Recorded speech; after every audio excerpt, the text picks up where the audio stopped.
আসসালামু আলাইকুম, সবাই কেমন আছেন? এখন আছি এয়ারপোর্ট থেকে সোজা টঙ্গী যাব। তো টঙ্গী কিভাবে যাব আর রাস্তার কি পরিবেশ সেটাই দেখবেন, সাথেই থাকুন।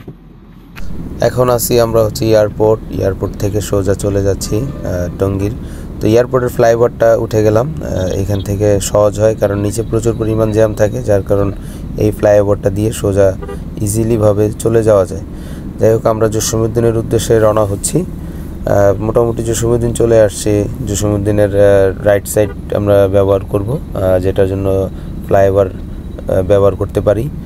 তো এখন ফ্লাইওভারের এই রাইট সাইডটা আমরা নিয়ে নিলাম। এখান থেকে সোজা উঠে গেলাম ফ্লাইওভার। এটা জসীমউদ্দিন ফ্লাইওভার। এই ছোট ছোট ফ্লাইওভারগুলোর কাজে অনেক ভালোই হয়, নিচের জ্যামগুলো পাওয়া যায় না। এখন আমরা আছি হচ্ছে রাজলক্ষ্মী চলে আসলাম খুব ইজিলি।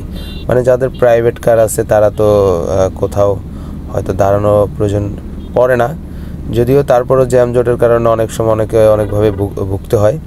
তো দেখতেই পাচ্ছেন আমরা এখন সোজা উঠে যাব টঙ্গীর ফ্লাইওভার, যেটা এই টঙ্গীর ফ্লাইওভারে উঠে গেলাম। এইখান থেকে সোজা চলে যাচ্ছি। এখানে কিন্তু লেন বাই লেন আছে, দেখতেই পাচ্ছেন।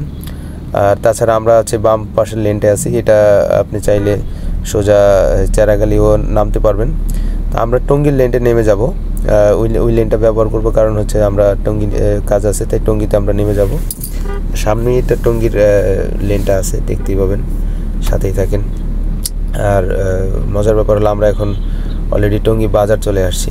মানে এই ব্রিজটাতে অনেক সুবিধা হয়েছে, যার কারণে আপনার এই ফ্লাইওভারটা অনেকে ব্যবহার করতে হয়। এই যে আমরা টঙ্গীর লেনে চলে গেলাম, নেমে যাচ্ছি, দেখতেই পাচ্ছেন। এখন আমরা চলে যাব মোবাইল রোড দিয়েই আমাদের কাজ। তো ভিডিওটা কার কেমন লাগলো অবশ্যই কমেন্টস করে জানাবেন, সাথেই থাকবেন। আর এটা লাইক করে দিবেন ভাই, শেয়ার করে দিবেন। আমরা চলে আসছি বিসিক এরিয়াতে। আমাদের সামনেই ফ্যাক্টরি, আমরা এই টানে চলে যাব। সবাই ভালো থাকবেন, আল্লাহ হাফেজ। ভিডিওটা কেমন লাগলো কমেন্টস করে জানাবেন।